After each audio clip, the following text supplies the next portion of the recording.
नमस्कार साथियों, आप सभी का हमारे YouTube चैनल पर स्वागत है। साथियों, आज के हमारे वीडियो का विषय है जनसंख्या नियंत्रण को लेकर आई एक नीति। जैसा कि आप सभी ने पढ़ा होगा कि आज से 3-4 दिन पहले उत्तर प्रदेश सरकार पॉपुलेशन कंट्रोल को लेकर अपनी एक नीति लेकर के आई है। हम सबको पता है कि हमारा राष्ट्र भारत दुनिया के सबसे अधिक पॉपुलेशन रखने वाले देशों में से एक है और उत्तर प्रदेश भारत का सबसे बड़ा राज्य जनसंख्या की दृष्टि से अपना एक विशेष स्थान रखता है। तो उत्तर प्रदेश सरकार का ये फैसला कि वो अपनी जनसंख्या को किस तरह से नियंत्रित करेंगे और उसके लिए क्या क्या वो आगे प्रोग्राम लाएंगे, किस तरह से उनका अधिनियम आएगा, इन सब को लेकर के ये नीति कुछ बातें कहती हैं। जैसे कि 2 बच्चों से ज़्यादा होने पर सरकारी नौकरी आदि नहीं मिलेगी, चुनाव लड़ने के अधिकार आदि, ऐसी बहुत सी बातें इस नीति में कही गई हैं। तो साथियों, इस नीति को लेकर कुछ लोगों में अति उत्साह है, तो कुछ लोग भ्रमित हैं, तो कुछ लोगों को डर भी सता रहा है कि किस तरह से ये कार्य करेगी, क्या उनके अधिकार छिन जाएंगे या फिर जो पहले से गवर्नमेंट जॉब में हैं उनके लिए कुछ दिक्कत होगी या ये नीति आगे से लागू होगी। तो इन सभी मुद्दों पर हम आज चर्चा करेंगे और मुख्य रूप से हम नीति से भी अलग हटके थोड़े बड़े रूप में ये जानने का प्रयास करेंगे कि आखिर जनसंख्या भारत में एक मुद्दा क्यों है। एक तरफ जनसंख्या जहां ह्यूमन रिसोर्स के रूप में जानी जाती है, वहीं अगर उस रिसोर्स का सदुपयोग न हो पाए या उसको अच्छी स्किल न मिलें तो वो राष्ट्र के लिए, किसी भी राष्ट्र के लिए वो एक तरह से विस्फोटक का कार्य भी करती है या कर सकती है। तो इसलिए हम आज समग्र रूप से ये चर्चा करेंगे कि जनसंख्या नियंत्रण क्या कानून विशेष के द्वारा किया जा सकता है या इसको बड़े फलक में और बड़े रूप में इसको नियंत्रित करने के लिए हमको समग्र रूप में देखना चाहिए कि किस प्रकार से हम जनसंख्या को नियंत्रित कर सकते हैं और उसको एक सकारात्मक दिशा देते हुए किस प्रकार हम इस विषय को अपने राष्ट्र के हित के लिए और मानवीय मूल्यों और संवेदनाओं का भी ख्याल रखते हुए इस पर हम कार्य कर सकते हैं। साथियों, आपने अवश्य महात्मा बुद्ध के 4 आर्य सत्यों के बारे में पढ़ा होगा। महात्मा बुद्ध कहते हैं कि अगर कोई समस्या है या कोई परेशानी है तो उसका कारण अवश्य होगा, और यदि हम कारण पर अच्छे से कार्य करेंगे या कारण को हम पहचान लेंगे तो फिर उसका निदान भी संभव है। और फिर निदान के बाद एक अवश्य ऐसी आती है जहां दुख नहीं होगा, अर्थात समस्या नहीं होगी। ठीक इसी प्रकार से हमको पता है कि जनसंख्या जिस वृद्धि से बढ़ रही है, किसी भी राष्ट्र के पास सीमित संसाधन होते हैं और वो जनसंख्या अगर अनियंत्रित होकर के कहीं पर भी बढ़े तो वो कितना भी सुंदर या विकसित राष्ट्र क्यों न हो, उसके लिए वो संसाधन फिर भी कम पड़ जाएंगे। तो अपने राष्ट्र में जनसंख्या को नियंत्रित करने के लिए मुझे ऐसा लगता है कि सिर्फ कानून ही अकेला केवल उपयोगी नहीं होगा।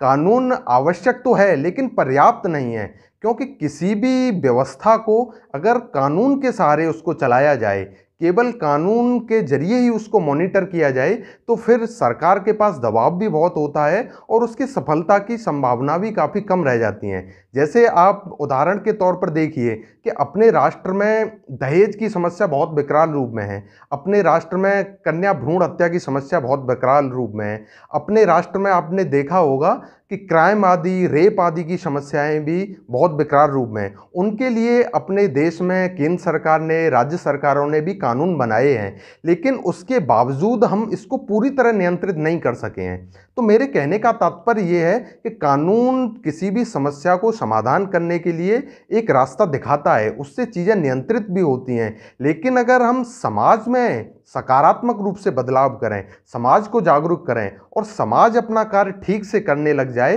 तो फिर कानून की आवश्यकता भी कम हो जाती है और सामाजिक परिवर्तन फिर अच्छे से होता है और किसी समस्या का समाधान आराम से हो सकता है। तो साथियों, जैसा मैंने आपको भगवान बुद्ध का कोटेशन बताया कि कोई कार्य तो उसका कारण भी है, तो हम ये चर्चा करेंगे कि जनसंख्या जो अनियंत्रित हो रही है उसका कारण क्या है। तो मुझे मोटी मोटा 3-4 कारण ये लगते हैं कि अगर हम इन पे कार्य करें और इन कारण को ठीक से टैकल करें तो फिर जनसंख्या नियंत्रण हमारे लिए बहुत सहज हो जाएगी। उसमें पहला कारण मुझे लगता है अशिक्षा। जैसे आपने कई बार देखा होगा, बहुत से लोग हैं उनके पास अच्छी शिक्षा है और वो अच्छे व्यवहारिक तौर पर अपने जीवन को जी रहे हैं, तो उन लोगों के लिए कानून बनाने की ज़रूरत ही नहीं है। आप बहुत से परिवारों में देखेंगे तो वो केवल एक बच्चा पैदा कर रहे हैं या एक बच्चे को जन्म दे रहे हैं, कहीं-कहीं परिवार में केवल 2 बच्चों को जन्म दिया जा रहा है, तो उनके लिए तो कोई कानून नहीं बना, वो भी फ्री हैं। लेकिन वो शिक्षित हैं और वो भविष्य में ये जान रहे हैं कि एक बच्चे का कितना खर्च होगा, क्या मैं अपनी आमदनी से इसकी शिक्षा और इसके स्वास्थ्य आदि और इसको स्किल दे पाऊँगा, इसकी संपत्ति आगे किस प्रकार से रहेगी। लेकिन वो शिक्षित हैं और वो अपने उत्तरदायित्व को समझ रहे हैं और वो इसी प्रकार से 1 या 2 संतान को जन्म दे रहे हैं। इसी प्रकार से साथियों, जो जनसंख्या वृद्धि है उसका दूसरा एक कारण जो मुझे लगता है वो एक धर्म है। और इसको अगर और सटीक भाषा में अगर कहें तो धर्म के प्रति नकारात्मक भाव या धर्म के प्रति रूढ़वादिता या धर्म का संकीर्ण सोच इसका एक प्रमुख कारण है। इसको एक उदाहरण से समझिए। हम लोग अक्सर समाजों में देखते हैं तो किस प्रकार से कहा जाता है कि जो संतानें पैदा हो रही हैं या बच्चे ने जन्म लिया, सब अल्लाह की देन है, सब ईश्वर का वरदान है। भाई, ये अल्लाह की देन नहीं है, ये तुम्हारे कर्मों का परिणाम है। तुमने संतान को जन्म दिया है, ये ईश्वर की कोई दया नहीं है, ये आपकी दया है, ये तुमने इनको जन्म दिया है। तो इस प्रकार से जो धर्म के प्रति रूढ़िवादिता है या जो पुरानी मान्यता हैं, उनको अगर हम आधार बना के ये कार्य करेंगे तो फिर जनसंख्या नियंत्रण बड़ा कठिन हो जाएगा। तो इस प्रकार की सोच से हमको हटना पड़ेगा। और अगर हमको जनसंख्या को नियंत्रण करना है तो धर्म के प्रति हमको सकारात्मक रहना पड़ेगा। एक विस्तारित सोच और एक समग्र रूप से हमको धर्म को लेना पड़ेगा। और धर्म का मतलब ही यही है कि जो धारण करने योग्य है, अर्थात जो समाज के लिए, जो सृष्टि के लिए, जो परिवार के लिए आवश्यक है और जिसको धारण किया जा सकता है, वो ही सच्चे अर्थों में धर्म है।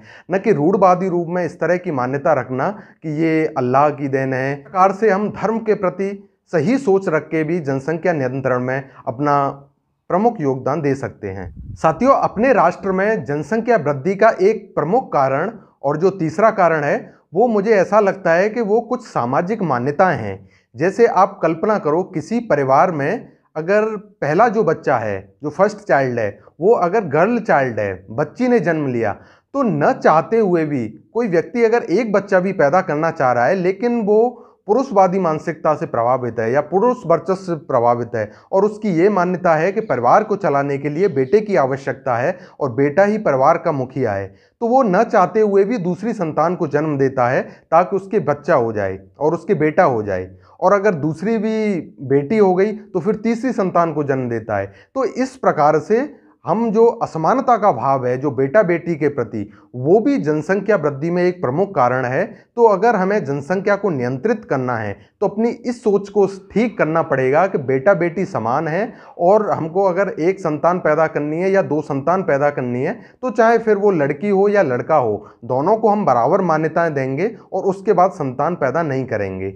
इसी प्रकार से दोस्तों, कुछ जो समाज हैं उनमें इस तरह की मान्यता भी है कि जिनका बड़ा खानदान है वो बड़े लोग, तो इस प्रकार से भी लोग अधिक बच्चों को जन्म देते हैं कि हमारा खानदान बड़ा हो, हम ज़्यादा बड़े खानदान के हैं, तो इसीलिए ये जनसंख्या भी थोड़ी बहुत बढ़ रही है। अगर हम जनसंख्या को नियंत्रित करना चाह रहे हैं तो हमको सामाजिक मान्यताओं को एक सकारात्मक दिशा देनी पड़ेगी। हमें बेटे बेटी के बीच भेद खत्म करना पड़ेगा और ठीक रूप में सामाजिक मान्यताओं का हम प्रयोग करते हुए इस जनसंख्या नियंत्रण में अपना योगदान दे सकते हैं। साथियों, जनसंख्या की वृद्धि में एक कारण स्वास्थ्य भी है। जैसे आप कल्पना करो कि पुराने समय में आपने देखा होगा कि अधिकतर जो शिशु मृत्यु दर थी वो बहुत अधिक थी। अब भी भारत में ठीक ठाक लेवल की शिशु मृत्यु दर है, लेकिन पहले से हमने काफ़ी कंट्रोल किया है। तो कुछ लोगों को ऐसा लगता है कि अगर हमने एक ही बच्चे को जन्म दिया या 2 बच्चों को जन्म दिया तो भविष्य में कोई 1-2 बच्चा अगर ख़त्म हो गया तो फिर हमारी तो कोई संतान ही नहीं रहेगी। तो इस प्रकार से भी वो अधिक बच्चों को जन्म दे रहे हैं। तो मुझे ऐसा लगता है कि जो हमारी स्वास्थ्य सुविधाएं हैं उन पर अगर इजाफा किया जाए और शिशु मृत्यु दर आदि को हम अगर कंट्रोल कर सकें तो ये भी हमको जो जनसंख्या नियंत्रण है उसके लिए सहायक सिद्ध होगा।